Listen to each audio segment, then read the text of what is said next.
Paper करने जा रहे हैं आज, like this is one of the latest papers, ठीक है, लाइक 9/7/02/42 मई जून 2023। सही है, ओके। आ जाए, कितने क्वेश्चन इस पेपर में? 10 क्वेश्चन टाइम। आ जाए भाई, करना तो है। कह रहा है एग्जामिनर कह रहा है state Newton's law of gravitation बताएं क्या होता है। So easy, basically Newton law of gravitation क्या आपके पास, G(m)(m)(x²। ये छोटा सा ही जो फार्मूला है इसको कह रहे हैं कि डिस्क्राइब कर दो यार, ये है क्या, कर लेते हैं, मसला ही नहीं है। Force is directly proportional to the product of their masses and inversely proportional, इसको हाँ inversely proportional to the square of their separation.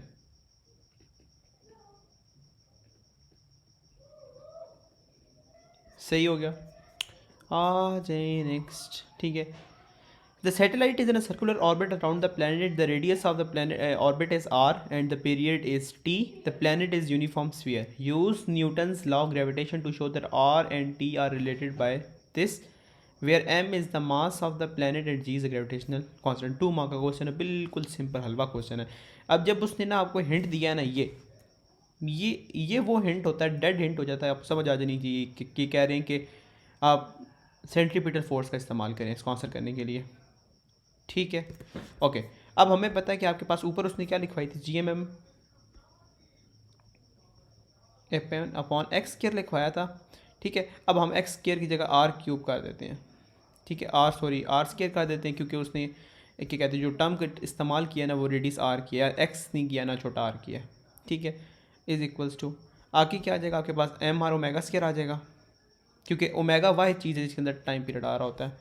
Okay, इसको ओपन कर लेते हैं जी। अच्छा, यहाँ पे एक और चीज़ है, ये m और ये m कैंसिल कर दिए उसने, ठीक है। अब आपके पास एक रहेगा G(m) और ये वाला जो r है ये नीचे आ जाएगा, r³ हो जाएगा, ठीक है। ये वाला जो r है ना इसको भी आप r ही लिखेंगे, ठीक, m(r)(ω²). अब इस ω² को ओपन करें, 2π/t का स्क्वायर, ठीक है। इसको आगे ले जाएं, G(m)/r³ इज़ 4π²t², सिंपल। अब उसने किस फॉर्म में करवाया आपसे कि अच्छा इस पूरी को यहाँ ले जाएं, इस पूरे को वहाँ ले जाएं, 4π²r³ G(m)t², ठीक है। और हर सूरत इसके आगे लिखा करें यहाँ पे शोन, डन। अच्छा आगे आ जाए, कह रहा है अर्थ में भी consider to be uniform sphere of mass. अच्छा उसने मास दे दिया है, रेडियस भी दे दिया है, और ऑर्बिट कह रहा है वो ये, use the expression in B to determine the height of the satellite above the earth surface, ठीक, एक मिनट अच्छा रेडियस उसका ये है, ठीक है, और हाइट मांग रहा है ऊपर वाली, ठीक है, कर लेते हैं भाई। Okay, let me think. अच्छा पहले तो इसको इनको नीचे ले आओ ना, 4π²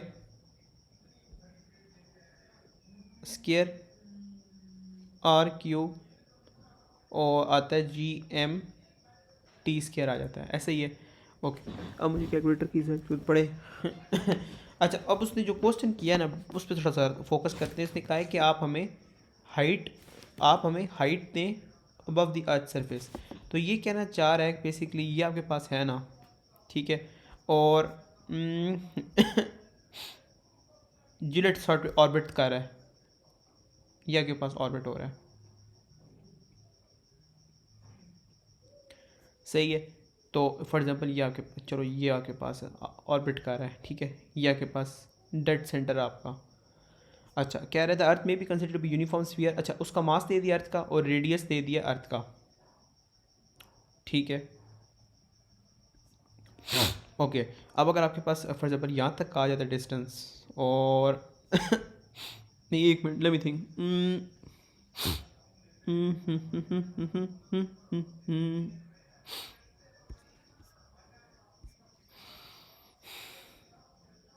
एक मिनट यार, एक मिनट, लेट मी थिंक, क्योंकि अब हाइट निकालनी है तो हमने टोटल जो एक्चुअली जो हमने डिस्टेंस निकालना है ना, यार इस पर कर ही नहीं सकते, क्या फ़ारक सॉफ्टवेयर है। अच्छा एक मिनट, ये टोटल हो आपके पास, फिर आप उसमें से ये रेडियस निकाल सकते हो, ऐसा ही है। अच्छा अगर आपके पास आ जाए 4 पाई और आर क्यूब, ये आपके पास 6.67 होती है, आगे कितनी क्या वैल्यू है, बेशक जितने मर्जी आप आइंस्टाइन, लेकिन वैल्यूज़ आपने पीछे से चेक कर लेनी एक बार। 6.67 10⁻⁻11, ये बहुत मिक्स करती हैं। 6.67 10⁻⁻11, मास क्या दे दें, 5.98 10⁻24 दे दें, साथ ही आपके पास आ जाए 24 इंटू 3600, सिंपल स्क्वायर हो गया। और यहाँ आर क्यूब, ठीक है, साथ ही पाए। अब आप आर की वैल्यू निकालते हैं यहाँ पे इंतहाई आसान क्वेश्चन है। 6.67 10⁻⁻, आराम सुकून से पेपर करना है, जितना करना है सही करना है, ठीक है। आगे 24 इंटू 60 का स्क्वायर और डिवाइड करेंगे हम 4 पाई का स्क्वायर। अच्छा आगे आ जाएगा आपके पास क्यूब रूट, और ये आ जाए आपके पास 42.25 10⁻, दे रहा है 6 मीटर। अब हमारे पास ये फुल लेंथ आ गई है, ठीक है। तो अब हम क्या करेंगे, अपनी हाइट निकाल लेंगे, तो हम क्या करेंगे, टोटल आ जाएगा आपके पास, आ गया है 42.25 10⁻6, ये आपके पास टोटल है। रेडियस निकालेंगे तब आपके पास आ जाएगा हाइट, ही आ जाएगी सही। अब द अर्थ सरफेस उसने कहा है, तो इसको माइनस करेंगे रेडियस के साथ, कहीं दिया हुआ है उसने, ये दिया हुआ है 6.37 10⁻6, ठीक है। अब हाइट निकाल लेते हैं, -6.37 10⁻6, मेरा आंसर आ रहा है 3.5 10⁻7 3.58 10⁻7 आ रहा है सही, ये आपके पास यूँ आंसर आया। अच्छा आगे यहाँ ख़त्म नहीं किया उसने, एग्जामिनर कहता है आगे चले, कह रहा है another satellite in a circular orbit around the earth with the same orbital radius and period settled in sea, calculate the angular speed of the satellite in this orbit, give your answer। कह रहा है कि आप क्या करें, दोबारा दें। तो अब आप उसने एंगुलर स्पीड मांग लिया, ओमेगा मांग लिया, तो ओमेगा कितना होता है आपके पास, 2 पाई/t होता है, ऐसा नहीं है।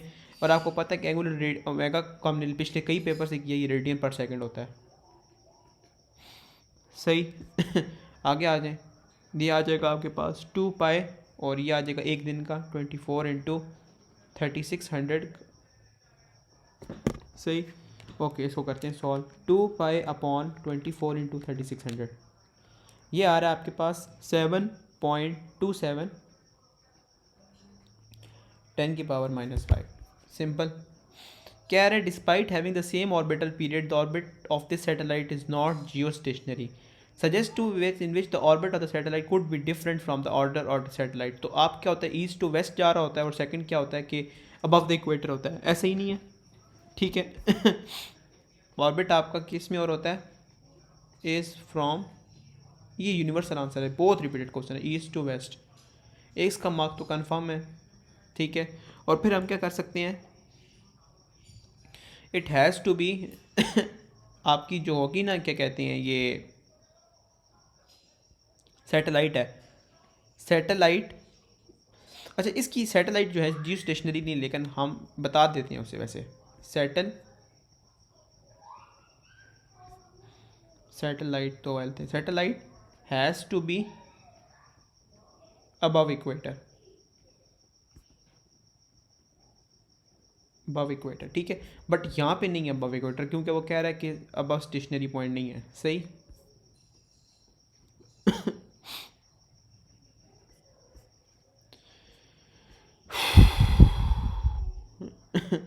सही।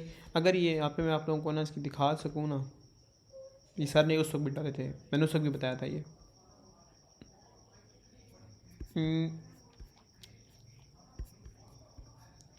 ग्रेविटेशनल फील्ड में थे ना, या सर्कुलर मोशन में, एक मिनट आई थिंक इसमें थे ग्रेविटेशनल फील्ड में,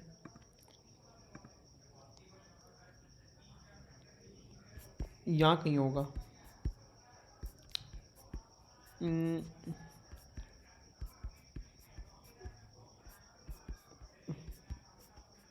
ये लिखा हुआ है, ये लिखा हुआ है कि it orbits in the earth from west to east because earth rotates from west to east, it must be above the equator.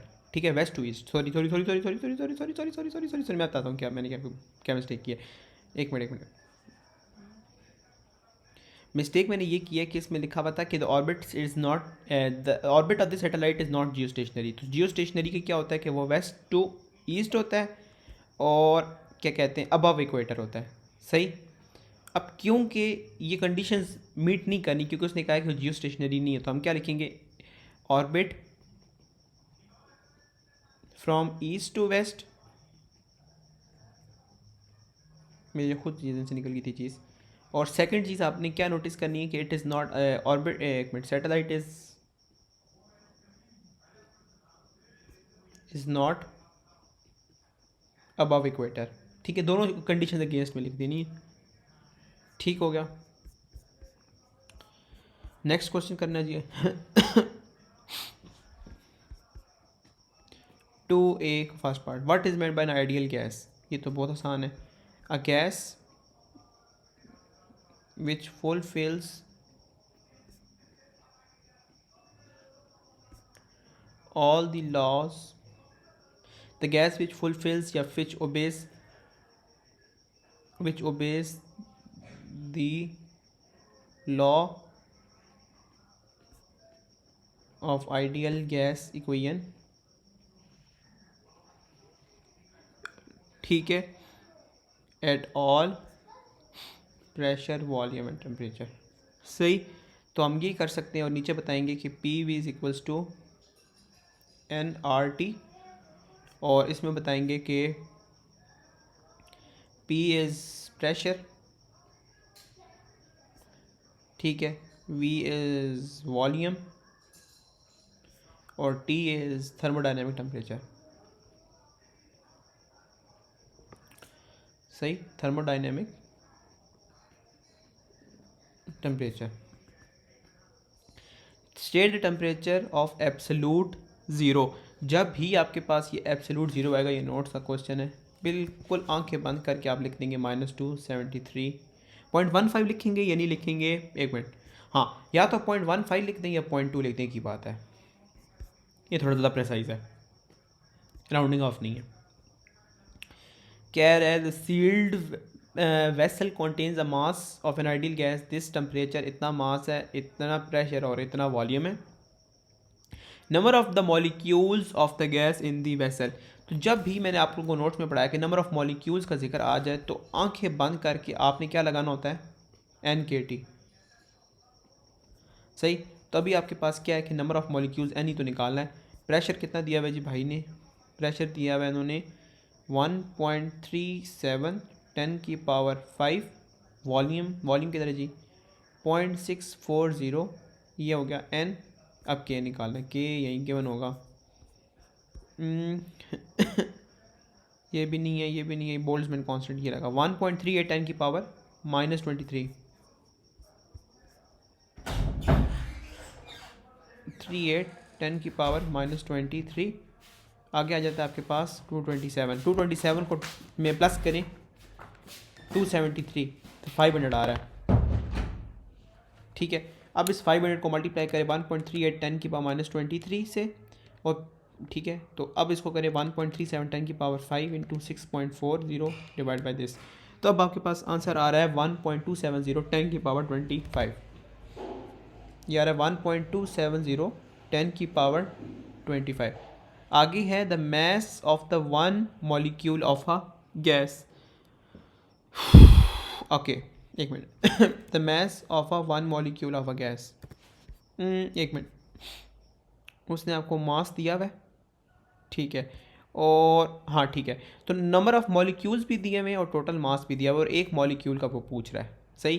तो इसका तरीका क्या है कि अब आप क्या करोगे, ये आपके पास मास गिवन है 0.0424, और अब आपके पास आ जाएगा एक मास में एक मॉलिक्यूल में कितना मास है। ठीक है, सो कितना आएगा जी, 1.270 10⁻25, आसान बच्चों वाला। 0424 डिवाइडेड बाई 1.27 10⁻25, तो ये आ रहा है मेरे पास 3.338 3.338 10⁻27। ठीक है, मैं रिपीट कर देता हूँ कि ये मैंने जो बताया है वो ये लिखा हुआ है कि आपके पास नंबर ऑफ़ मॉलिक्यूल्स हैं, ठीक है, और इन नंबर ऑफ़ मॉलिक्यूल्स का ये मैस है, ठीक है। तो वो पूछ रहे थे mass of one molecule of the gas, तो अब क्योंकि मैस पहले आ गया तो मैस आप पहले लिखें यहाँ पे और उसको डिवाइड करें नंबर ऑफ मॉलिक्यूल से, तब आपके पास एक मॉलिक्यूल में कितना मैस है वो ये आ जाएगा, ठीक। अच्छा आगे आ जाए, कह रहा है द रूट मीन्स क्या रहा है, mess of the speed of the molecule of a gas बताएं, ठीक। सो एक मिनट, ये होता है वैसे 3.2 kT और काइनेटिक एनर्जी होता है, ठीक है। ये हो जाएगा 12 mc² 3/2 kT, ठीक है। अब हमने क्या करना है बेसिकली वैल्यूज है कैसे पुट करनी है बस, ओके। ये भी चीज़ है, रूट मीन्स क्या है ये भी याद रखना है। अच्छा एक मिनट, अब हम इसके रूट वगैरह का मसला बन सकता है। अच्छा एक मिनट, ये आपके पास आ गया 1 और मैथ्स आपके पास ऊपर ये आपने अभी निकाला है कितना है 3.338 10⁻27 multiply by c² is equals to 3/2 k। अब k की वैल्यू ऊपर थी 1.38 10⁻23, ये तो डाटा बुकलेट से उठाई है और टेम्परेचर यहीं कहीं गिवन था 227 ये 500 था आई गेस, ये 500, ठीक है। अब हमने क्या करना है कि इसको करते हैं, तो क्या आंसर आता है 3/2 into 1.38 10⁻23 into 500 multiply by 2 divide by 3.338 10⁻27, तो ये आ रहा है मेरे पास 6.201 10⁻6 ms-1। अब आपके पास खाली सादा स्पीड निकालनी है, रूट मीन स्क्वायर निकालना है, तो इसको स्क्वायर रूट करेंगे। अब आपके पास नहीं नहीं, नहीं। ये आ जाएगा मेरे पास 2.49 10⁻3।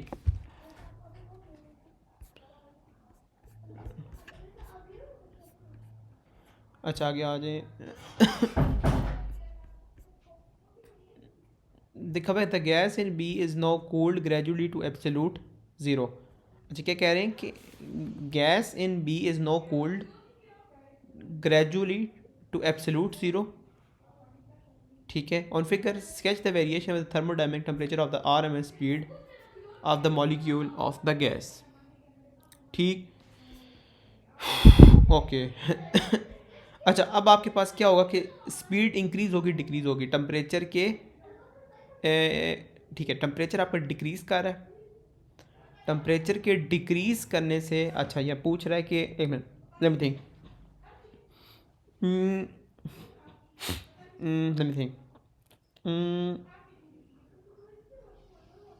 अच्छा मैं बताता हूँ। एक तो आपके पास पॉइंट एक फॉर एग्जांपल एक आएगा ना यहाँ पे, ठीक है, मैं बताता हूँ। बेसिकली हो ये रहा है कि आपके पास ना गैस का कार्य कूल कार्य है, तो आपको पता समझ आ गई स्पीड आपकी क्या हो जाएगी, स्लो डाउन हो जाएगी, सही है।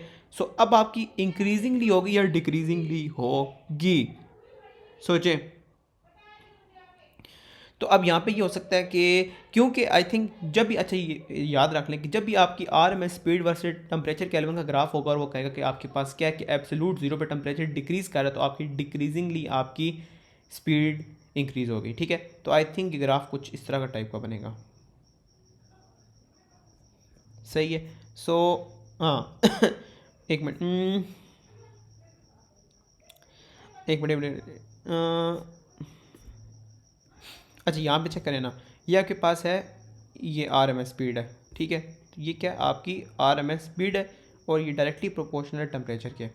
ये जो सिनेरियो है ना, और आपको पता है ये आपका हमेशा जो ग्राफ बनता है ना यूँ ही बनता है, ठीक है, ये भी याद रखना है, क्योंकि अब आपके पास आपको समझ आ गई डिक्रीज़ हो रहा है टेक्निकली क्योंकि कूल डाउन हो रही है, ठीक है। ये सबसे ईजी कॉन्सेप्ट है इसको याद रखने का। क्योंकि अब ना क्वेश्चन आपके अनसीन ही आने हैं, ऐसा नहीं है कि कौन सी क्वेश्चन आपके अनसीन नहीं आएंगे। तो अब देखिए काफ़ी गंदा ग्राफ मैंने बनाया, बहरहाल ये ग्राफ कुछ यूँ का टाइप कुछ चीज़ बनेगी। सही, आगे आ जाए। कह रहा है एग्जामिनर कह रहा है जी 9 मार्क का क्वेश्चन है। कह रहा है क्वेश्चन 3A पार्ट है, state the first law of thermodynamics, identify the meaning of any symbols that you use. सही है। सो अब हम यहाँ पे ये कर सकते हैं कि सबसे पहले ना हम लिख लेते हैं delta U Q plus W. तो ये क्या है कि thermal energy supplied to the system and work done, क्या कहते हैं आगे क्या हो सकता है, work done by the system या work done on the system. ठीक है, तो अब यहाँ पे क्या आ जाएगा आपके पास, ये आ जाएगा, इसको कहेंगे increase in internal energy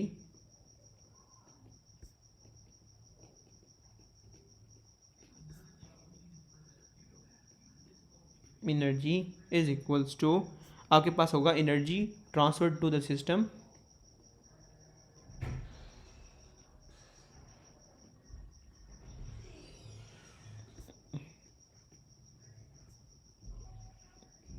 energy transfer to the system और प्लस वर्क डन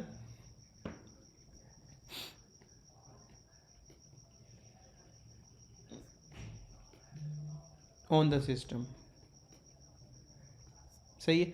सो यहाँ पे क्या किया है कि delta U Q plus W, increase in internal energy is equals to energy transfer to the system and work done on the system, क्योंकि दोनों positive positive है। अच्छा जी, कह रहा है state of an ideal gas is continuously change according to cycle of A से B से सी से डी। अच्छा, यहाँ पे ये होगा कि इस पॉइंट के ऊपर आपका वर्क डन जीरो होगा, ये तो हमें पता है, हमें पहले ए से बी आपका वॉल्यूम कम हो रहा है, तो अब आपके पास ये जो डब्ल्यू होगा ये पॉजिटिव होगा। ठीक, क्योंकि वॉल्यूम की इंक्रीज़ करने से वर्क आपका नेगेटिव होता है। अच्छा, इतना समझ आ गई है। सी से डी आपका वॉल्यूम इंक्रीज़ कर रहा है, तो आपका वर्क डन क्या होगा, नेगेटिव होगा। ठीक है, इतना हमें क्लियर हो गया। और ये भाई आई थिंक जीरो ही आएगा, पर चलो एक आगे करते हैं इसे। ठीक है, कह रहा है कि by placing 2 ticks in each row. ठीक है, ए सी बी कह रहा है कि चेंज इन इंटरनल चेंज दें और वर्क डन ऑन गैस बताएं। ठीक, आप कह रहे हैं कि वर्क डन ऑन गैस बताएं। अच्छा, वर्क डन ऑन गैस क्या आ सकता है, और ए सी बी आपको मैंने अभी क्या बताया कि क्या होगा आपका पॉजिटिव होगा, और बी टू सी, अच्छा B to C work done आपका ज़ीरो होगा। ऐसा ही है। अब वो एग्जामिनर हमसे पूछ रहा है क्या बताएं कि internal energy, increase in internal energy का भी बताएं, और यहाँ पे कैसे बता सकते हैं हम, आपको प्रेशर वगैरह का कोई चीज़ नहीं बताई इसने, और हीट सप्लाइड का भी नहीं बताया। भाईजान बताया क्या आपने, अच्छा एक मिनट, पी वी टेम्परेचर। सही है। सो अच्छा, यहाँ पे और आपके पास होता है delta U is equals to Q plus W. ये जो है ये आई थिंक डिपेंड करता है टेम्परेचर के ऊपर। सही। सो कह रहा है कि ए से बी जाते हुए आपका वॉल्यूम क्या हो रहा था, डिक्रीज़ हो रहा था। वॉल्यूम के डिक्रीज़ होने से अच्छा एक मिनट, नहीं थिंक वॉल्यूम का डिक्रीज़ हो रहा था, तो आपके पास ये डिक्रीज़ आई गेस होगी। अगर ये डिक्रीज़ होगी तो आपके पास इंटरनल एनर्जी पर क्या इफेक्ट आएगा, वो डिक्रीज़ हो जाएगी। सही। बी टू सी जाते हुए आपके पास क्या हो रहा है, प्रेशर इंक्रीज़ हो रहा है। प्रेशर की इंक्रीज़ होने से टेम्परेचर इंक्रीज़ कर रहा है, टेम्परेचर की इंक्रीज़ होने से क्यू इंक्रीज़ कर रहा है, डेल्टा यू इंक्रीज़ करेगा। यही है, आई होप यही हो। सही। आगे आ जाए। Use the first law of thermodynamics to describe and explain the energy transfers associated with the one complete cycle of A, B, C, D। ठीक है। अच्छा, ये आपके पास वही डेल्टा U इज एक minute Q plus W, there एक minute there is, अच्छा there is no change in internal energy ये तो आपका हर साइकिल के लिए होता है, कांस्टेंट चीज़ है, सही।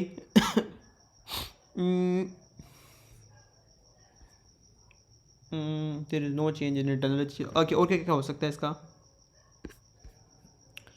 अच्छा, एक और चीज़ है कि बी से सी जाते हुए और डी से ए आते हुए आपका वर्क डन ज़ीरो होगा, ठीक है। हमने यहाँ पे बताया नहीं, पूछा उसने। सो क्या क्या बता सकते हैं? B to C and D to एक मिनट, B to C D to A work done is zero,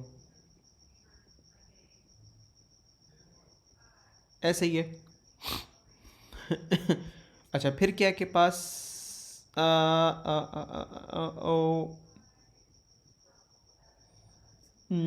अच्छा, वर्क टन होता है पी वी होता है, ऐसे ही है। इधर जाते हुए आपका सी से डी जाते हुए आपका वॉल्यूम इंक्रीज़ कर रहा है, तो यहाँ पे वर्क टन आपका इंक्रीज़ कर रहा होगा, नेगेटिव वर्क डन का पर इंक्रीज़ कर रहा होगा, ठीक है। सो कौन सा है?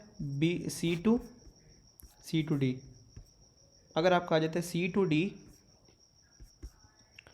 Negative work done but increasing, ठीक है। और अगर आप कंपेयर करो ए से बी, तो अब आपका यहाँ पे वॉल्यूम कम हो रहा है, तो पॉजिटिव वर्क डन होगा, लेकिन वर्क डन डिक्रीज़ कर रहा होगा, ठीक है। ए से be lace work is done, सही है। ओके,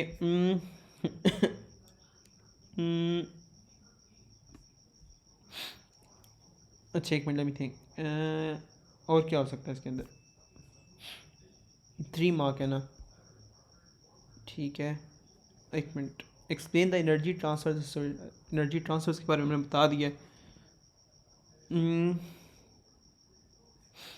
अच्छा एक मिनट, यहाँ पे डेल्टा यू, एक मिनट, ओके। अब यहाँ से ए टू बी आपके पास ए टू बी है, और ए टू बी का मतलब है के delta U Q plus W है, ठीक है। और वर्क डन के बारे में मैंने यहाँ पे कुछ बात नहीं किया गया, एक minute. Work done which is believe to be delta U minus W. अब ए टू बी के लिए वो कह रहा था नेगेटिव वर्क डन है, ठीक है, नेगेटिव डेल्टा यू है, और वर्क डन क्या है? पॉजिटिव है,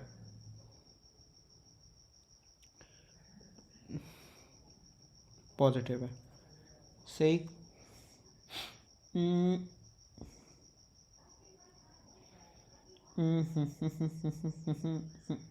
अच्छा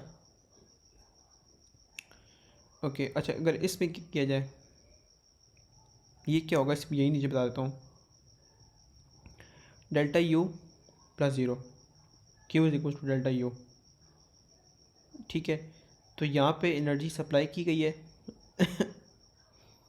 B to C energy is provided, B to C energy is supplied हो रही है, ठीक है। और यहाँ पे क्या होगा, यहाँ पे ये माइनस माइनस कोई भी नेगेटिव वैल्यू के लिए कन्वर्टर हो जाएगी, यानी यहाँ पे भी एनर्जी आपकी प्रोवाइड हो रही है, यहाँ पे भी एनर्जी प्रोवाइड हो रही है, ठीक है। एनर्जी इज़ थर्मल एनर्जी कह लेते हैं, thermal energy provided, thermal energy is provided to the system, ठीक हो गया।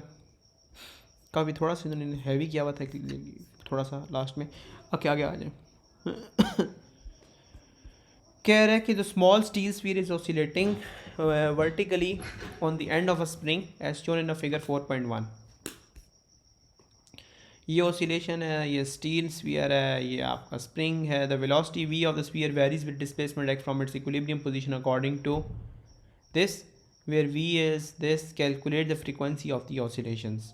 So ये आपके पास होगा plus minus omega x not का स्क्वायर माइनस एक्स स्क्वायर। ये आपका एम्पलीट्यूड होता है, नोट्स में हमने पढ़ा है। ये आपके पास ओमेगा है, ठीक है। ओमेगा ही मांग रहे हैं technically. Omega is equals to 2πf आता है। तो इन्होंने 9.7 ये दे दिया है, नीचे 2π आ जाएगा, फ्रीक्वेंसी निकाल लेते हैं। तो ये आ जाएगा आपका 9.7 अपॉन 2π। तो ये आ रहा है मेरे पास 1.54, ठीक है। कह रहा है show that the amplitude of the oscillation is 3.4। अच्छा एक मिनट, अच्छा एक मिनट, ये 11.6 है, एक्स नॉट का स्क्वायर इज़ 11.6। तो ये कितना आएगा एक्स नॉट अब 3.40 आ रहा है। तो हम क्या कहेंगे, शोन। ये कितना फ़ायदा होता है कि आपको नोट्स में सब कुछ आता हो। Calculate the maximum acceleration of the sphere minus omega square x simple. ये आपका जीरो, ये नॉट है तो ये भी नॉट हो जाएगा। तो माइनस ओमेगा कितना है आपका 9.7 का स्क्वायर, और अब ये 3.4 इंटू 10⁻⁻² का -2 आ रहा है बल्कि ज़्यादा। ओके, ये और कोई यूनिट्स वगैरह चेंज तो नहीं है। ओके करते हैं इसे। 10⁻², ये आ रहा है मेरे पास 3.199। सही। अभी मैं इसको ना वो का राउंड ऑफ वगैरह नहीं कर रहा होता, लाइक मैं टू द पॉइंट रख रहा होता हूँ। लेकिन जब अक्सर एग्जाम में आपने राउंड ऑफ करना है भाई, उधर नहीं किया उड़ जाएंगे सही बात में। Okay, sketch the variation with x of the acceleration a of the sphere.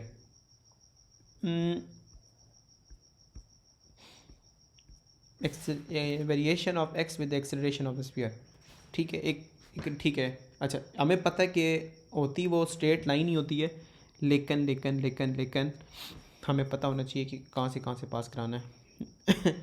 कितनी एक्सेलरेशन होगी 3 अच्छा यहाँ पे नहीं क्लियर किया उसने। अच्छा 3.2 पे आपकी एक्स नॉट की डिस्प्लेसमेंट की वैल्यू क्या होगी, ये भी जो है चेक करना है मैंने। एक मिनट, अच्छा एक मिनट, अच्छा उसने दिया नहीं है, फिर आपको ए ओमेगा ही है। ए ओमेगा कह रहा हूँ, ए नॉट है, और ए नॉट किस पे 3.2 पे है।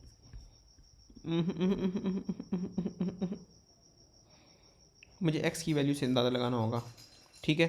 3.40 है आपके पास, और वो ए नॉट पे 3.40, ये 3 है, 3.2 3.4 यहाँ पे आ सकता है। अच्छा फिर क्या आपके पास 3.-3.4 से ये ओमेगा आ रहा है आपके पास, ठीक है। इसको ज्वाइन करते हैं।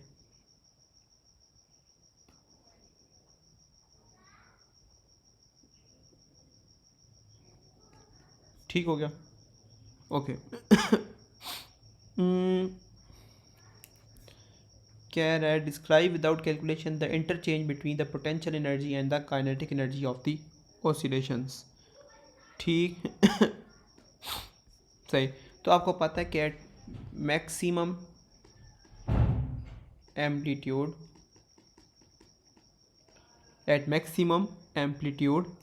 या फिर एट मैक्सिमम एम्पलीट्यूड के ये मैक्सिमम एट मैक्स डिस्प्लेसमेंट आ गया x।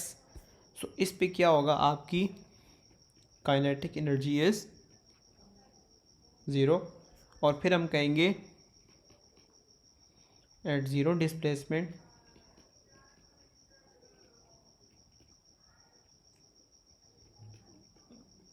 Potential energy is max, ठीक है। और फिर आखिर में हम इसको बताएंगे कि sum of potential energy and kinetic energy is constant, ठीक हो गया। ये आपके पास आंसर आता है। तो बेसिकली वो ग्राफ क्या है, यूं ग्राफ था वो, ठीक है। सो यहाँ पे वो बताता है कि आपके पास एक स्ट्रेट लाइन है, ये यूं होता है, ये है, ठीक है। तो यहाँ पे ये क्या कह रहा है कि at max amplitude kinetic energy क्या हो रही है आपकी, ज़ीरो कह रहा है, ठीक है। सो आगे क्या है, कह रहा है कि the sum at zero amplitude the potential energy is max at zero amplitude potential energy is max. फिर क्या है, एट मैक्स एम्पलीट्यूड, तो ये आपकी काइनेटिक एनर्जी का ग्राफ है, सही। सो मैं चेक करता हूँ कि ये कौन सा चैप्टर था, बल्कि अगर मुझे मिलता है ये ग्राफ तो मैं दिखाता हूँ आपको। आइडियल गैस नहीं, थर्मल टेम्परेचर ऑसिलेशंस में थिंक है।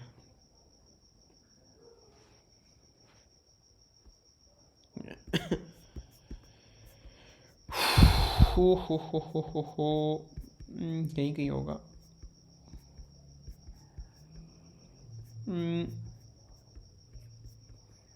यानी है भाई, कहाँ हो,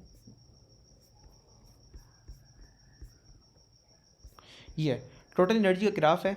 यहाँ पे चेक करो, ज़ीरो जब आपके पास क्या कहते हैं एम्पलीट्यूड था ना, ये ज़ीरो डिस्प्लेसमेंट थी। सो ज़ीरो डिस्प्लेसमेंट के ऊपर आपकी जो होती है ना, क्या कहते हैं, ओ एक सेकेंड एक मिनट, हाँ ये चेक करिए, the total energy remains constant assuming no energy is lost to the surrounding, total energy is potential energy plus kinetic energy, ठीक है।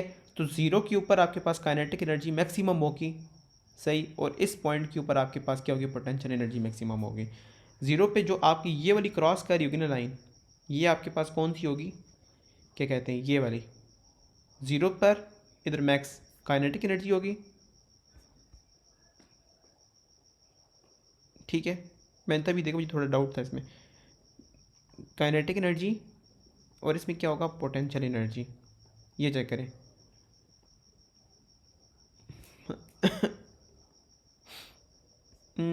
ये चेक करें, मैं बताता हूँ कि ये चेक करें, मैं बताता हूँ, मिसाल समझ आ गई है।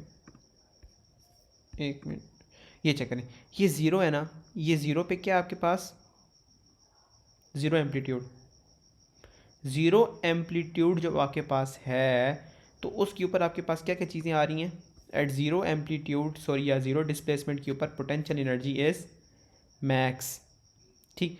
लेकिन जब आपके पास मैक्स डिस्प्लेसमेंट होगी, क्या होगी, मैक्स डिस्प्लेसमेंट, तो हम क्या लिखेंगे, काइनेटिक एनर्जी इज़ ज़ीरो, सही है। ये याद करना है बस, लेकिन अगर नहीं याद रहता, ये दो लाइनें याद कर लें, इनफ है, एग्ज़ाम पॉइंट ऑफ व्यू से ये दोनों इनफ है, ठीक है। कि एक जब मैक्स एम्पलीट्यूड होगा, या जब मैक्स डिस्प्लेसमेंट होगी तो काइनेटिक एनर्जी ज़ीरो होगी, और जब डिस्प्लेसमेंट ज़ीरो होगी तो पोटेंशियल एनर्जी क्या होगी, मैक्स होगी, ठीक है। मुझे एक सेकंड दीजिएगा, मैं स्टार्ट कर दूँगा इसको, थोड़ा सा एक्सप्लेन और कर दूँगा, थोड़ा सा इन डेप्थ में जाके, ठीक है। यहाँ पे चेक करें आराम से कि यहाँ पे लिखा हुआ है एट इक्विलिब्रियम पोजीशन, बेसिकली यहाँ पे ये यूँ हो रहा होता है कि ये आपके पास ग्राफ है ना, ये, ठीक है, इस पोजीशन के ऊपर और एक ये पोजीशन होती है, ठीक है।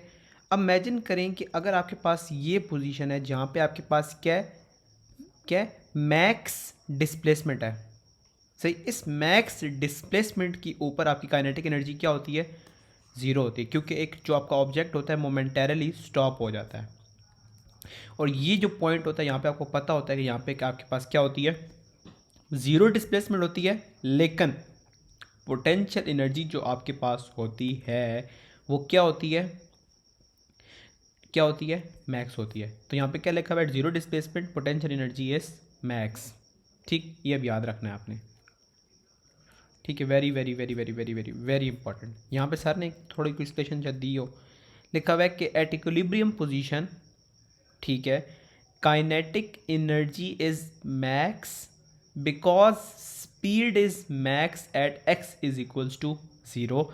जब आपका एक्स ज़ीरो होगा तो अब आपको क्या पता है कि आपकी काइनेटिक एनर्जी मैक्स होगी, जो मैंने आपको ग्राफ बनवाया ना उस पर एक जो पॉइंट आता है, तो यहाँ पर लिखा हुआ है कि जब आप एम्पलीट्यूड पे आप पहुँच जाते हो kinetic energy will be zero because object is momentarily at rest. ठीक है। ओके भाई। Okay.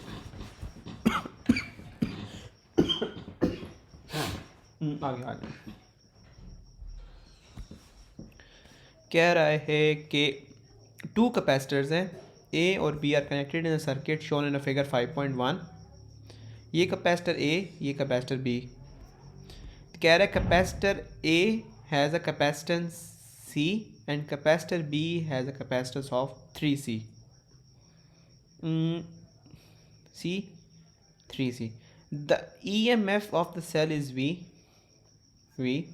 The two-way switch is initially at position X and the capacitor is initially uncharged.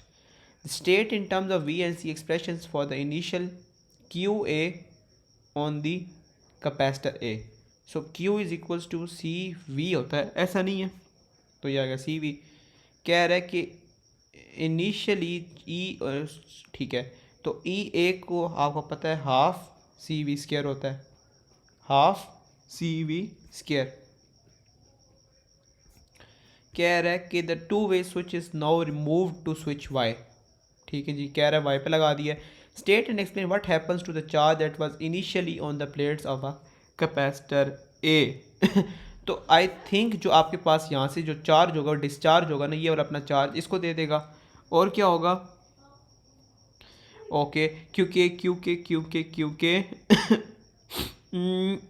जब आपके पास ना एक minute late me think,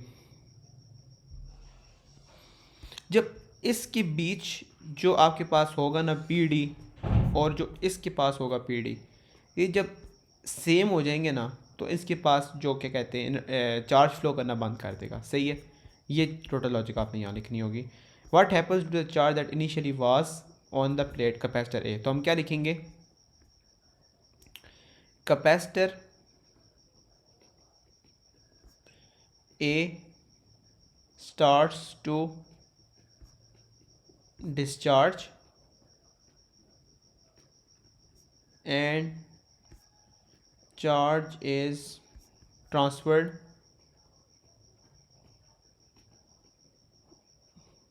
to capacitor B। और फिर लिखेंगे P D across A and PD across B when PD across A and P across B becomes equal,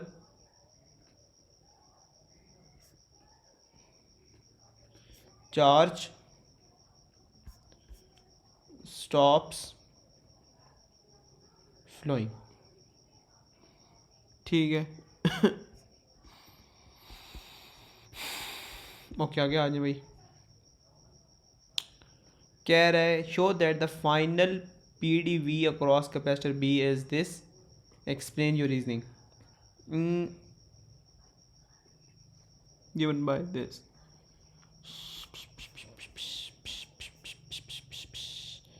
अच्छा एक minute. The final P D across B is given by this. Okay let me think. अभी इतना तो पता ना कि V A is equals to V B है, तो क्या होगा?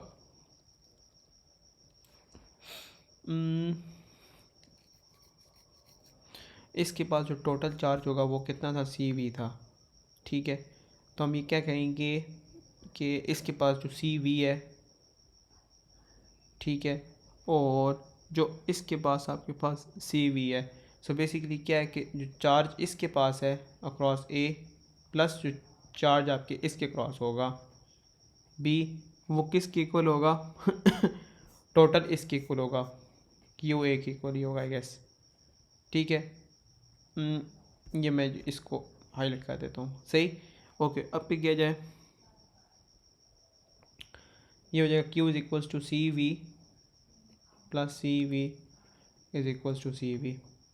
ठीक, तो हमें पता है कि आपके पास क्या होगा, एक ए होगा एक बी होगा। अच्छा एक सेकेंड,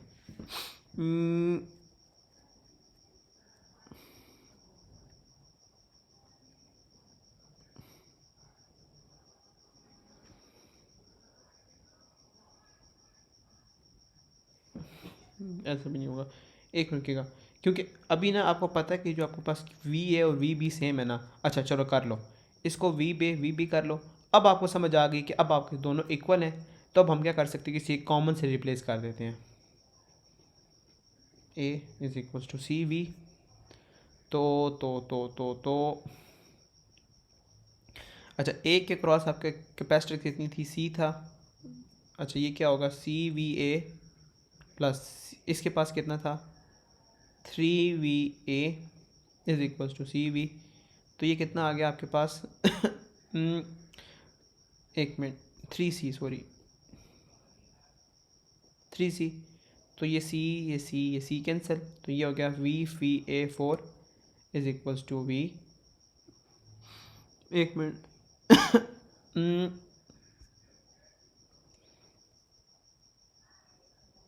उसने क्या कहा है कि वी बी का बताएं। अच्छा वी बी का कैसे बताऊंगा मैं अब,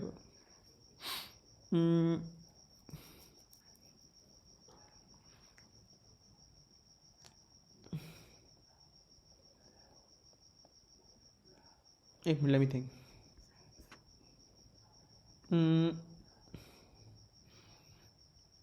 ये आपने बना के देनी है वी बी का, सो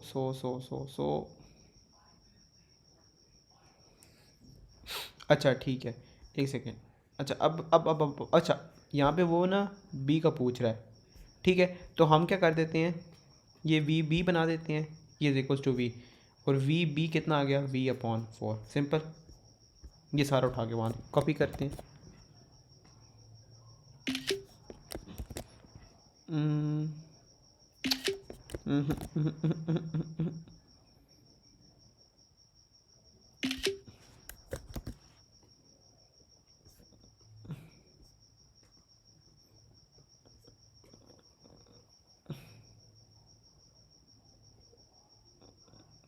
ठीक हो गया,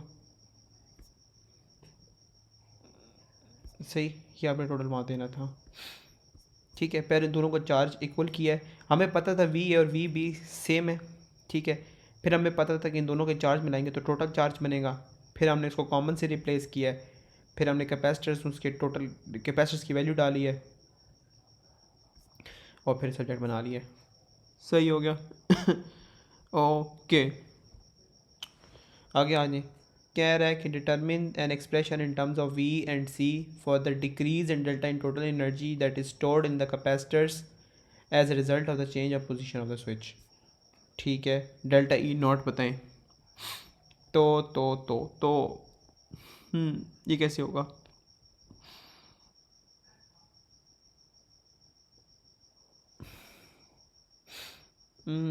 लग रहा है, अभी लग रहा है यार काफ़ी। अच्छा एक मिनट,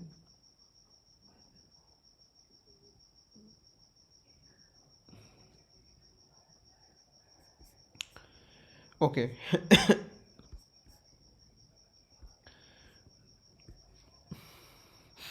डेल्टा ई निकालना है, टोटल आपके पास कितना था, यहाँ निकाला था हमने शुरू में, C V square,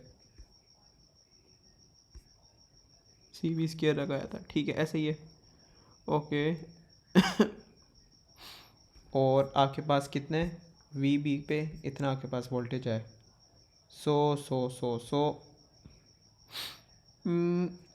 minus half C V square, ठीक है। ये आ जाएगा half C V square minus half C, और वी कितना आपका, वी बाय फोर है,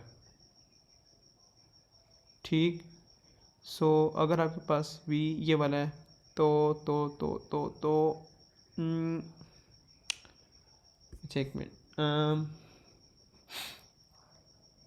ये तो 32 समथिंग हो जाएगा, एक मिनट एक मिनट मुझे कोई चीज़ भी समझ आ रही है, हाँ एक सेकेंड, थ्री अपॉन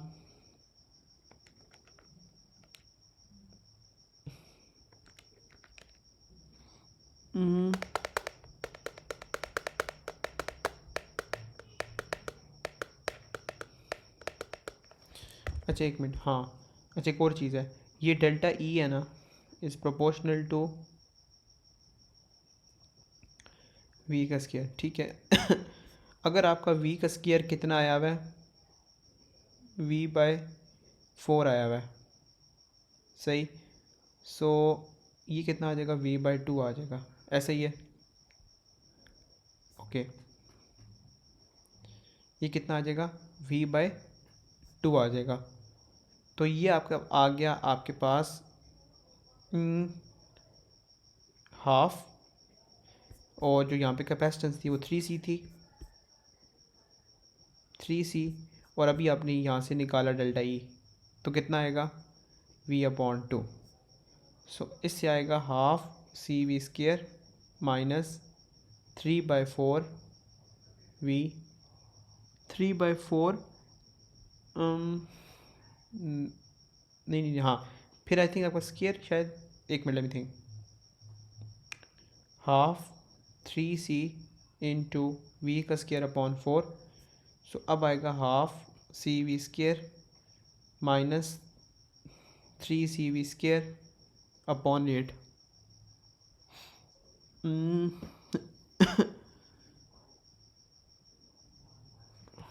एक सेकेंड,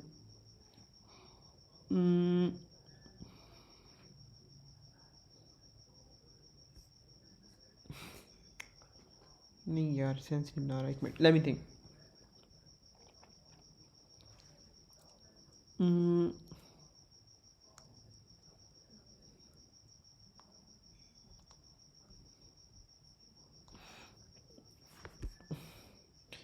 अच्छा एक सेकेंड, मैं समझ गया, मैं समझ गया। अच्छा यहाँ पे आपके पास है शुरू की टोटल की एनर्जी है, और फिर हमने वो एक एनर्जी डालनी है जो डिस्चार्ज हो के आई है आपके पास, टोटल एनर्जी आई है, ठीक है। सो ओके, तो अब हमने टोटल एनर्जी निकालनी होगी शायद। टोटल एनर्जी क्या होगी, टोटल एनर्जी निकालनी है half C V square, half capacitance total कितनी है आपके पास, 4 है, क्योंकि पैरेलल के अंदर आपके पैरेलल वाला लगता नहीं, सीरीज वाला लगता है काम, 4C आ गया। और यहाँ पे क्या आपके पास V/4 है एक, और एक सेकेंड में थिंक,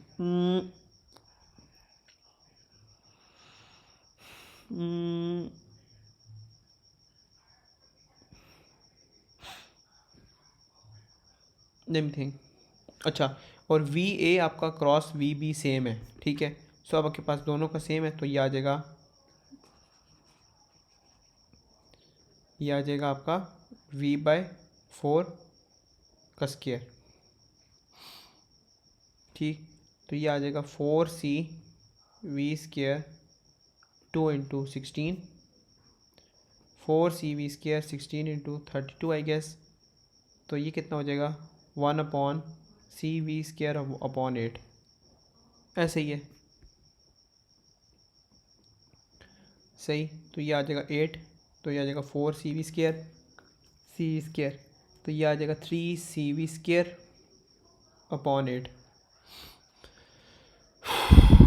सही है। काफ़ी ट्रिकी था। अच्छा इसमें जो ट्रिक असल था ना, वो था कि आपने ना, एक तो आपने इनिशियल टोटल चार्ज जो था ये था, उसको माइनस करना था जो डिस्चार्ज होने पे टोटल चार्ज आ रहा था, फिर आपके पास डेल्टा ई आ रहा था, सही। उसके लिए हमने क्या किया कि आपके पास टोटल कैपेसिटेंस ले लिया और टोटल वोल्टेज ले लिया। टोटल वोल्टेज जो आपके पास डिस्चार्ज होने के बाद आया था वो ये आया था, वो हमने पुट किया और फिर आंसर उसको सब्सिट्यूट किया, फिर आंसर निकाल लिया, ठीक। आगे आ जाए। Heavy aluminium disc has radius this, ठीक है। The disc rotates with the wheels of the vehicle and forms a part of an electromagnetic braking system on the vehicle. In order to activate the braking system, the uniform magnetic flux density, this much is switched on. The magnetic field is perpendicular on the plane of the disc is this much. Flux density, axle, rim, rotation of the disc clockwise है. Define magnetic flux. तो ये आपके पास आ जाता NBA, ठीक, अगर आपके पास आ जाता है तो इसका क्या कहेंगे, फ्लक्स। तो ये क्या आएगा आपके पास, प्रोडक्ट ऑफ फ्लक्स डेंसिटी, ठीक है, इनटू एरिया। सही। और आपको पता होना चाहिए जो एरिया होता है परपेंडिकुलर होता है फील्ड से। आगे कह रहा है calculate the magnetic flux through the disc, give answer to your, give unit with your answer. सही। सो NBA, ठीक है, सो कितनी दी हुई है, 0.17 दी हुई है। और आपके पास क्या है, एरिया मांग रहा है, रेडियस के बना है, पाए आर कितना है, 0.36 का स्क्वायर, 0.3 का स्क्वायर इंटू पाए इंटू 0.17। तो ये मेरे पास आ रहा है 0.069। और आपके पास जो फ्लक्स डेंसिटी होती है, मैग्नेटिक फ्लक्स होता है, उसका यूनिट होता है वेबर। ठीक आ गया, आगे आ जाए। कह रहे the disc is rotating at the rate of 25 revolutions per second. तो अब आप इसका क्या मतलब है, 25 रेवोल्यूशंस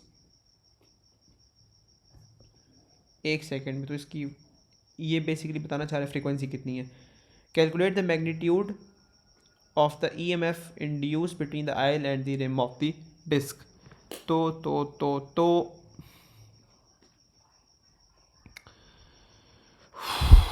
ये हो जाएगा आपका EMF हो जाएगा NBA अपॉन डेल्टा टी। सही। सो हमने NBA कहीं निकाला है 0.069। ठीक है। और डेल्टा टी कितनी है, 25। एक मिनट, नहीं, एक सेकंड, एक मिनट। 25 रेवोल्यूशंस थी पर सेकंड के अंदर।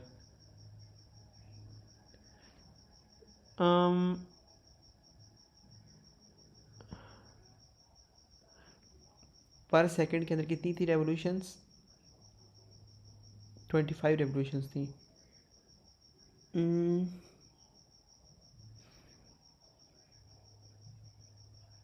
एक मिनट,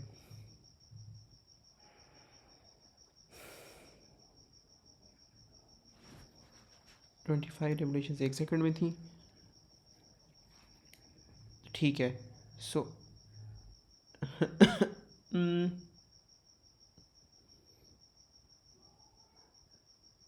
एक्स एक रेवोल्यूशन आई गेस इस तरह होगा। ठीक। So this is going to be 25x 1/25। ठीक हो गया। So this is going to be 1/25, 069 25 069 into 25, ये आ रहा है 1.725। ठीक है। अच्छा, ये काफ़ी ट्रिकी पार्ट था कि 25 रेवोल्यूशन आपकी एक सेकंड में हो रही हैं। फिर आपने x निकाला कि डेल्टा टाइम d है। सही है। और आपकी अगर एक रेवोल्यूशन होगी तो वो कितने टाइम में होगी। ठीक है, हमने वो वाला टाइम निकाला है, वो टाइम हमने यहाँ पे पुट कर दिया, simple. Carry the axle and the rim are connected into external circuit that enables the energy of the rotation of the disc to be stored for future use. The direction of the rotation is shown in 6.1. Use Lenz's law of electromagnetic induction to determine whether the current of the disc from the rim from the axle or from the axle to the rim. Explain your answer. Whether the current in the disc is from ring to the axle,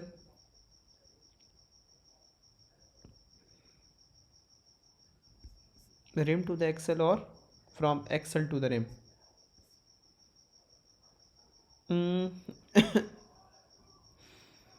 एक minute. अच्छा, rim में से magnetic field पास करा रहे हैं, ठीक है, और करंट का पूछ रहे हैं। तो तो जहाँ मैग्नेटिक फील्ड होती है वहाँ इलेक्ट्रिक फील्ड भी होती है, ऐसा ही है।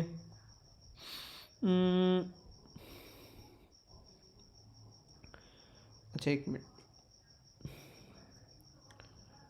एक किसी भी पॉइंट पे चेक करते हैं। अगर आपके पास यूँ आ रहा हो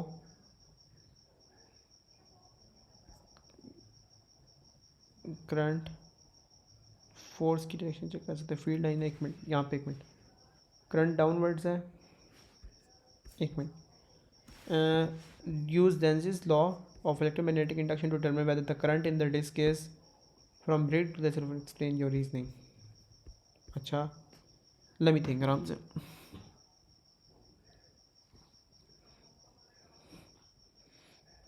ठीक है, सो ये डायरेक्शन है आपकी करंट की, ये डायरेक्शन है आपकी फील्ड की, सही है। तो टेक्निकली दोनों परपेंडिकुलर हैं, तो आप लेंजेज लॉस यानी अगर आप यूज़ करें फ्लेमिंग्स लेफ्ट हैंड रूल तो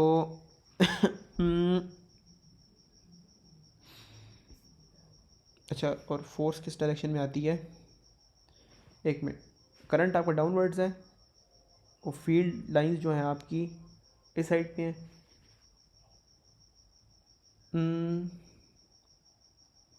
एक मिनट, नहीं, करंट डाउनवर्ड्स है, करंट आपका क्या है, डाउनवर्ड्स है, फील्ड लाइंस आपकी यूँ है, तो ये आपका ना यूँ करके कोई फोर्स की डायरेक्शन आ रही है, सही, ये फील्ड है ना। और लेकिन क्योंकि अब करंट की है तो इनवर्ड्स होगी आई गेस, एक मिनट, तो ये रिम से एक्सल की तरफ जा रही है, ऐसे ही है ना।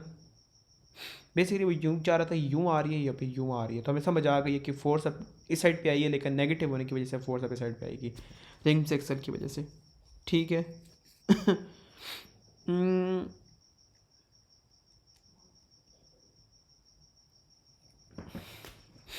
ठीक, तो बेसिकली हम ये बताएंगे फ्लेमिंग्स लेफ्ट हैंड रूल का हमने यूज़ किया है और फिर हमने उससे फोर्स की डायरेक्शन निकाली है, और फोर्स की डायरेक्शन जो आई है वो फिर हमने उसको अपोजिट किया है, क्योंकि वो लाइक करंट की डायरेक्शन निकाली थी, क्योंकि करंट में इलेक्ट्रॉन्स मूव कर रहे होते हैं, फिर हमें समझ आ गई थी वो रिम से एक्सल की तरफ मूव कर रही है। तो ये इतना आसान भी नहीं था, तो थोड़ा सा दिमाग लगाना पड़ा था इसमें, ठीक है। तो हम क्या बताएंगे, करंट परपेंडिकुलर था फील्ड लाइन के, सही, फोर्स जो आ रही थी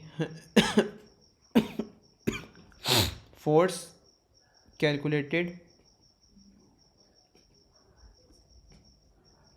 was changed for direction because current involves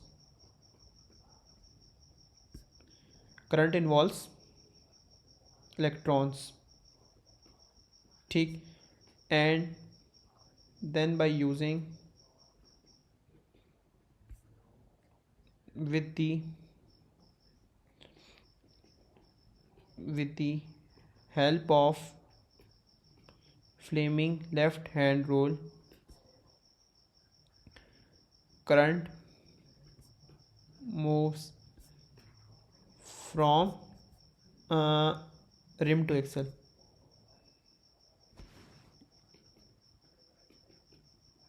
ठीक है।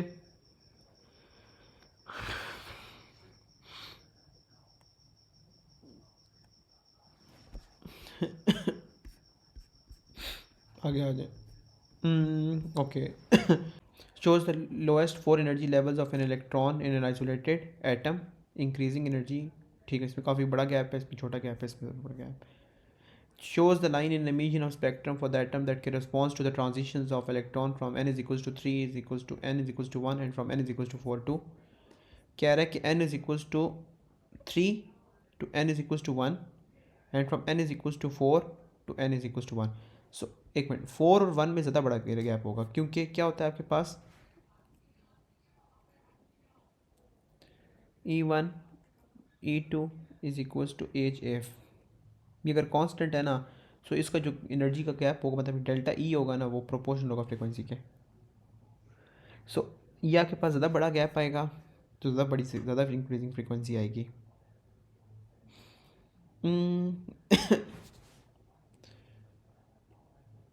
ठीक, अच्छा एक मिनट,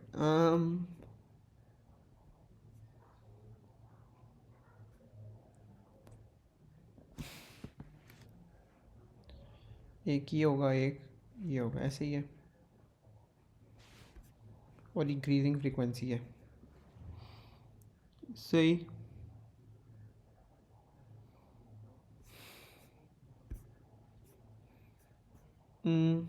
अच्छा अभी, अच्छा ठीक है, ठीक ठीक ठीक ठीक ठीक ठीक ठीक। मैंने अभी से जूम करना स्टार्ट कर दिया था, इसने क्वेश्चन नहीं पूछा। नहीं, explain with reference to photons why there is a single frequency of electromagnetic radiation that's correspond to each transitions. सही। तो आपके पास डेल्टा ई सेम हो गया होगा ना उनका, तभी आपके पास एक ही फ्रीक्वेंसी की फोटोन निकल रहा है। ठीक।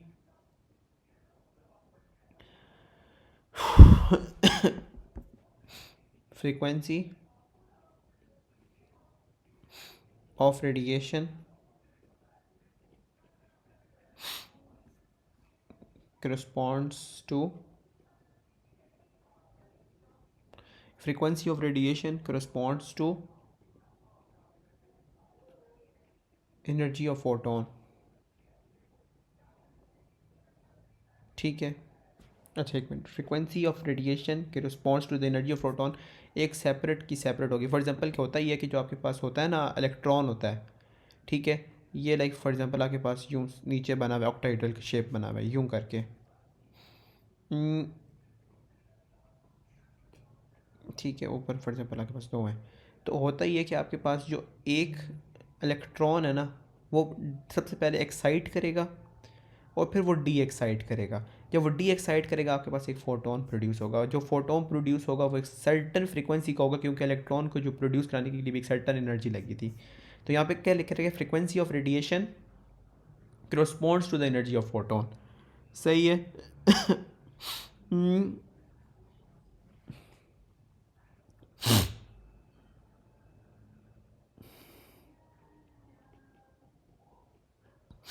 फोटोन हैज़ एनर्जी difference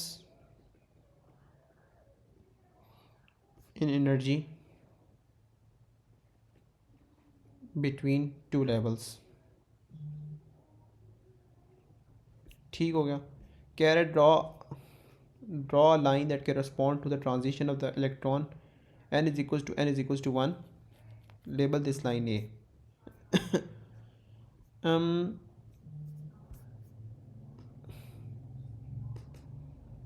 अच्छा यहाँ पे ये है कि इसको एक मिनट, अच्छा एक और चीज़ है कि जब आपकी n is equals to 3 is equals to n is equals to 1 की लाइन है और एक n की is equals to 4 into n is equals to 1 की लाइन है, ठीक है। सो आपको पता है इसका ज़्यादा बड़ा गैप आया होगा तो इनकी इसकी फ्रीक्वेंसी भी ज़्यादा होगी, तो ये आपके पास किसको रिस्पॉन्ड कर रहा है, इसको कर रहा है, और इसको कम है तो इसको कर रहा है, ठीक है। आगे क्या कह रहा है कि n is equals to 1 to n is equals to n is equals to 2 to n is equals to 1, n is equals to 2 is equals to n equals to 1, एक ये आपके पास आ रही है और इसे ये कह रहा है a। फिर एक और लाइन बी कह रहा है n is equals to 3 to n is equals to 2, इस ये कह रहा है बी। इसका ज़ाहिरी बात है ज़्यादा फ्रीक्वेंसी होगी, ठीक, और ज़्यादा बड़ा गैप आ रहा है। ऑल दो आपका जो होगा ना गैप होगा वो इनसे पीछे ही होगी, इतना तो कन्फर्म है, क्योंकि इंक्रीजिंग फ्रीक्वेंसी डाल दो लेकिन इनसे तो कम ही फ्रीक्वेंसी होगी ना। तो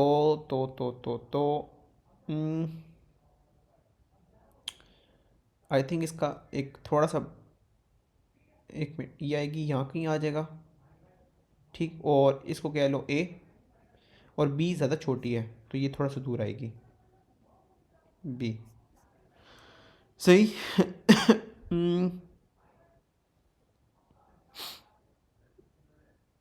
अच्छा आगे आ जाए। कह रहे थे frequency of radiation of A is कितनी है, एफ ए, और frequency of radiation represented in B is F B. ठीक। The energy of the ground state is equals to n is equals to 1 is equals to E1। Determine an expression in terms of FA, FB, E1 and Planck constant for the energy E3 to energy level n is equals to 3 is equals to 4. एक minute n is equals to 3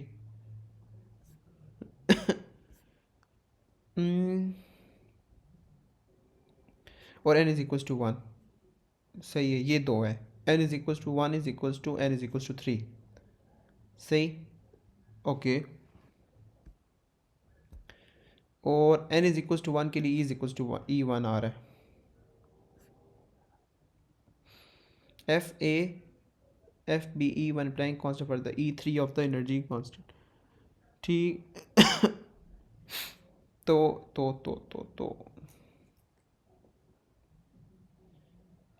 E1 minus E2 H C upon H F कर लेते हैं. ठीक है. So यहाँ पे क्या होगा, E1 उसने दे दिया आपको. ठीक है, ये मैंने इसको E1 ले लिया और E2 यानी E3 हमने बतानी है. ठीक है. E3 की बतानी है हमने. तो अच्छा एक मिनट, उसके लिए क्या लगेगा, इसको E3 क्या ले, नहीं एक मिनट, हाँ इसको E3 क्या लेते हैं, ये हो जाएगा E1 प्लस एच एफ. ऐसे ही है. E1 प्लस आपके पास क्या है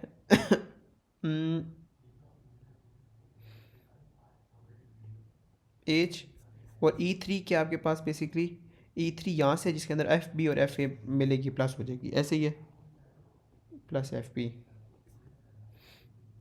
सही. सो यहाँ पे क्या है, E2 plus H F A plus F B. सही. दो दो क्वेश्चन रह गए हैं, मुझे 2 मिनट गैप दीजिएगा. अच्छा ये 2 क्वेश्चन रह गए हैं, आ जाओ भाई. कह रहे मास डिफेक्ट क्या होता है, इसकी ओरिजिनलिटी रटाइए कोई है ना. न्यूक्लियन को सेपरेट करना या इन्फिनिटी पहुंचाना न्यूक्लियस में से. ठीक है.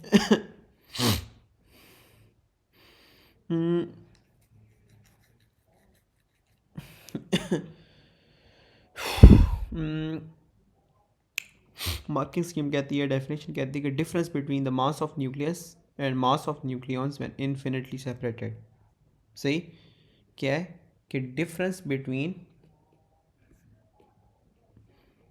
मैं लाइक आपको एक्सप्लेन किया ये क्या है, लेकिन बस जब आपने डेफिनेशंस देखनी रट के लिखनी. केमिस्ट्री में भी मेरा ये असूल है कि difference between mass of nucleus,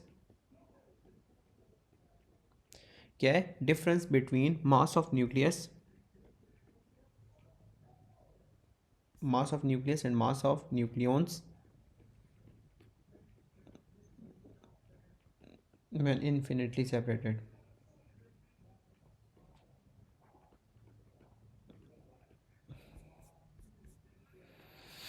Shows the mass defect of 3 nucleus. ठीक है. कह रहा है the nuclear fusion in the particular star is described by this. X is a particle that has no mass defect. State the name of the particle. ये तो आसान है, neutron 01. ठीक है. Show that the energy released when nucleus is formed, this fusion reaction is this much. ठीक है. सो अब यहाँ पे आपके पास क्या आएगा. Okay let me think. तो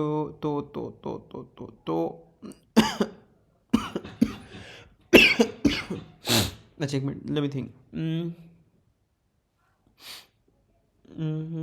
ये आपके पास एक वैल्यू है इसकी.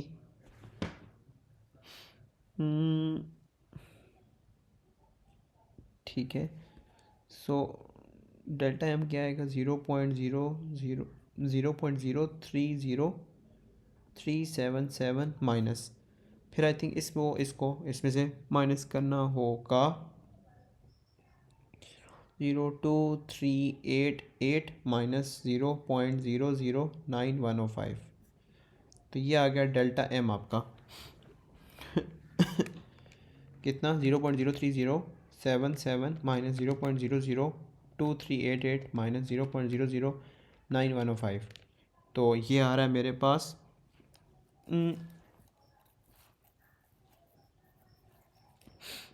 ये आ रहा है 884 यू, सही। अच्छा ये आ रहा है। अच्छा अब एक is equals to M C square है, 01884, सही। 1.66 10⁻⁻27, फिर है 3 × 10⁸ का स्क्वायर, सही। और इसका जो आंसर आ रहा है वो आएगा आपके पास ऊपर के मैंने 2.8 10⁻⁻12 joule. What is the metal target by an applied P D, name of the charge particle that is related by the P D, तो आसान सा बच्चों वाला इलेक्ट्रॉन। कह रहे explain how the X-rays are produce at a metal, तो ये electron metal target के ऊपर हिट करेगा, लाइक उसकी डिसेलरेट होगा, सही। उससे जब क्या कहते हैं हिट करेगा, फोटोन प्रोड्यूस होंगे, सिंपल, ठीक है, ओके। अच्छा यहाँ पे क्या है, electrons are decelerated on impact with the target, आसान।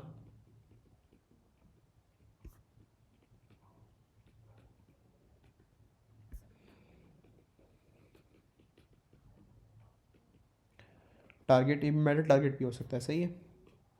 और क्या है, energy lost by electrons emitted as photons, basically photons या एक्सरे की बात है।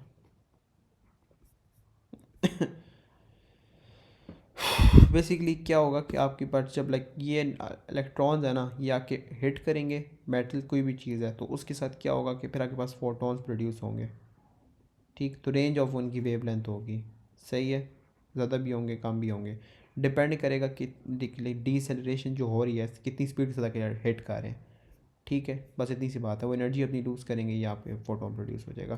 Calculate the minimum wavelength produce when applied P D is this much,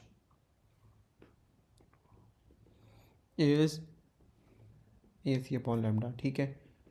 1.6 10⁻⁻19, P D कितना आपका 5.80 10⁻³ एच आपका कितना होता है 6.63 10⁻⁻34 होता है, ये 3 × 10⁸ होता है।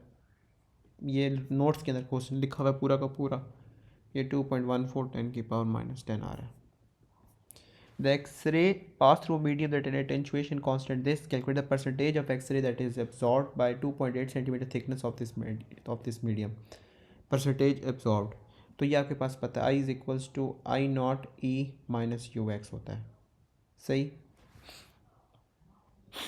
तो ये आ जाएगा I upon I naught e minus 1.4 2.8, ठीक। इसके पास से आंसर आएगा 0.020। फिर हमने क्या करना है, इसको माइनस कर देना तो 0.080 बन जाएगा समथिंग,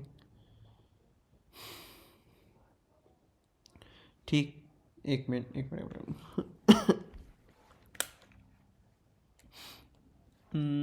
ई की पावर आ जाएगा -1.4 2.8, ठीक है। इसको हमसे करेंगे 1 से माइनस और मल्टीप्लाई बाई 100, तो ये आ रहा है 98%, ठीक है। इसको हमने क्या किया कि आंसर निकाला था 0.0198 समथिंग आ रहा था, ठीक। 1 से माइनस किया था ये, फिर जो आंसर आएगा मल्टीप्लाई बाई 100 हो जाएगा, सिंपल। मैंने कहा था क्लास में मैं अटैच करूँगा, तो मैं अटैच करने लगा हूँ, ठीक है। इसमें क्वेश्चन में था कि 4 डायोड्स आर यूज्ड, मैंने पूरा क्वेश्चन नहीं मिटा दिया, मैंने कहा दोबारा करा देता हूँ। क्या है कि in a bridge circuit to produce rectification of a sinusoidal AC input voltage input shows the part of a circuit but 3 of the diodes are missing. The PD across the R is output of the PD, V output of the bridge rectifier. State the full name of type of rectification produced by the bridge rectifier.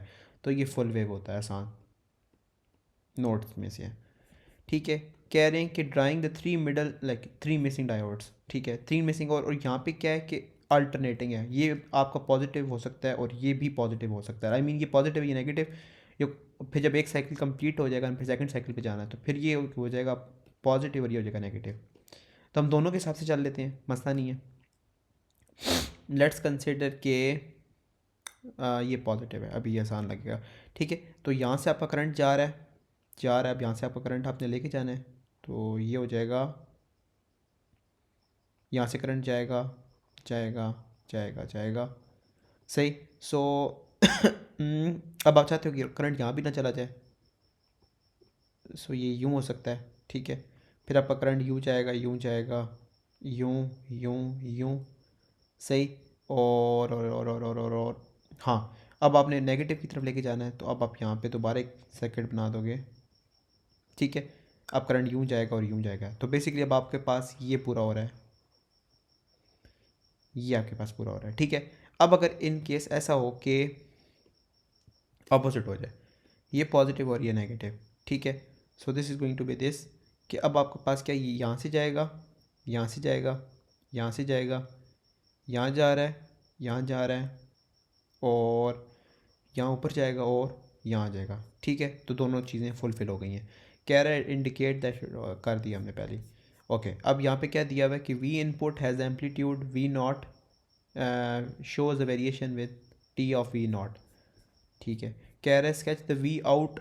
ठीक है, और ये आपको notes में से ही question है कि जब भी आपका ये वाला क्वेश्चन आएगा तो आपने ये वाला जो पॉइंट्स होते हैं ना, यूँ यूँ, बेसिकली ये आपका वी आउट का ग्राफ बन जाता है। तो ये आएगा आपका सेंटर यहाँ से आएगा। ठीक है, ओके, ये वाला पॉइंट भी है, ये पॉइंट है, ये पॉइंट है, और ये पॉइंट है। So this is going to be this, this, this और दिस। सही, आसान था। कह रहा है कि the power dissipated resistor P, sketch the variation of P with time T is equal to 0 to time T is equal to T. सही है।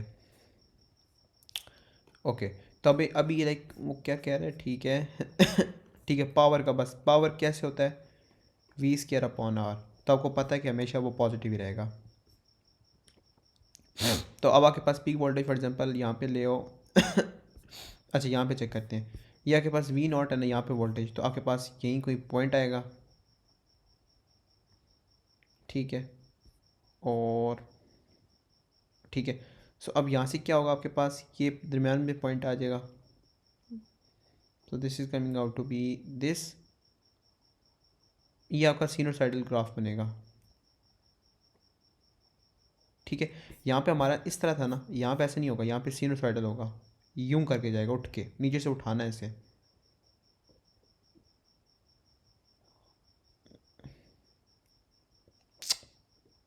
हम्म, हम्म,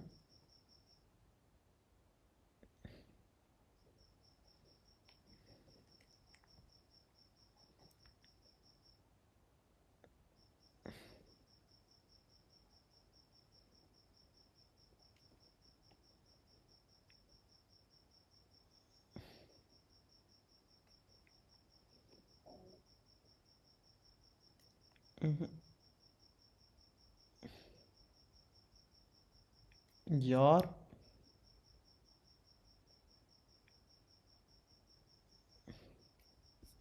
ठीक है, कह रहे कि suggest reason how the root means के R M S of V out compare with R M S of V in. तो हमें पता है कि आपके पास क्या होता है, peak mean upon square root two, यूँ ही होता है ना। तो आपको पता होना चाहिए एक्चुअली इस पर कोई किसी किस्म का फ़र्क नहीं पड़ता। ठीक है, तो एक मिनट मुझे चेक करने दे मार्किंग स्कीम इसमें इसके ऊपर क्या लाइक वर्डिंग इस्तेमाल कर रही है, मुझे आइडिया नहीं है कि खास वर्डिंग है इसका। ओके, एक मिनट। हम्म, हम्म,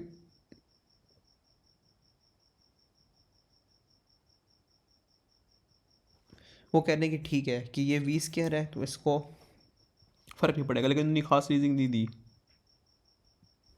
बस उन्होंने यही कहा है कि क्योंकि वो वी स्क्वायर है, सो सेम ग्राफ। ठीक है, मैं चाहता हूँ कहने के बाद कोई क्वेश्चन आ जाए कैसे करेंगे इसे। So power does not depend on the sine of V, बस ये कहा, तो power doesn't depend on sine of V. सही है, ये ग्राफ उसका भी सेम बनेगा, इसका भी सेम बनेगा। ठीक है, ये वाला क्वेश्चन हो गया। अच्छा ये वाला पार्ट मैंने मिस कराया था, ये मैं भी कराता हूँ। इसमें क्या है कि ये रेडियस गिवन है, लिमिनोसिटी गिवन है। अब लिमिनोसिटी क्या होती है? टोटल एनर्जी ऑफ एटम्स, ठीक है। ये radius, all the energy release for formation of इतनी helium 24 radiated from the star. All the energy that is radiated has been in the formation of Carrack. Determine the mass of this produced per unit time by the fusion process. तो total energy produce by the atoms पर unit time आपकी लिमिनोसिटी होती है, सही है। और आपकी एक हीलियम की इस एक एटम की, वन न्यूक्लियस की सॉरी, इतनी एनर्जी प्रोड्यूस हुई है, और सारे न्यूक्लियस में जो इतनी एनर्जी प्रोड्यूस हुई है वो ये है। तो अब आपके पास एक का निकाल लेते हैं, ठीक है। कितनी एनर्जी है ये? 2.8 10 की पावर -12, सही है। तो ये कितनी होगी एनर्जी पर यूनिट टाइम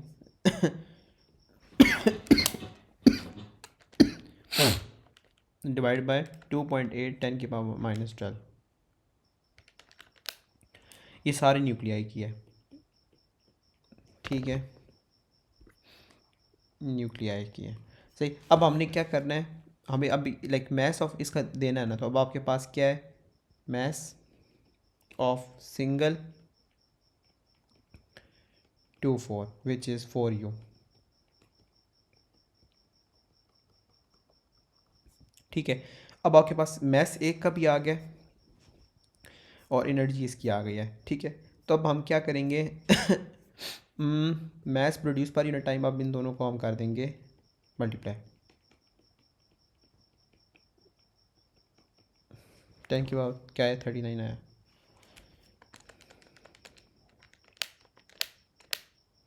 ये आ रहा है मेरे पास 21 क्वेश्चन में, एक मिनट, 3.3 t, एक minute, mass of one atom हमने निकाला नहीं यहाँ पे मार्किंग स्कीम के अकॉर्डिंग, सही है। और क्या किया कि नंबर ऑफ एटम्स पर यूनिट टाइम भी निकाले हैं, ठीक है। सो टेक्निकली एनर्जी पर यूनिट टाइम नहीं कहूँगा, नंबर ऑफ एटम्स क्या लेते हैं, नंबर ऑफ एटम्स पर यूनिट टाइम, सही। ये नंबर ऑफ न्यूक्लियाई पर यूनिट टाइम, ये इतने टोटल न्यूक्लियाई इतने आपके, और एक न्यूक्लियाई का मैस इतना है, तो इन सबको मल्टीप्लाई करेंगे हम, सही ओके। इसको करने से आपके पास ये साथ सारे मार्किंग स्कीम के अकॉर्डिंग सही आया है, और ये भी सही आया है इसमें से जो आपका आंसर आएगा, इन दोनों को मल्टीप्लाई करेंगे तो अब आपके पास जो आंसर आएगा 3.3 10 की पावर 13 आएगा, ठीक है।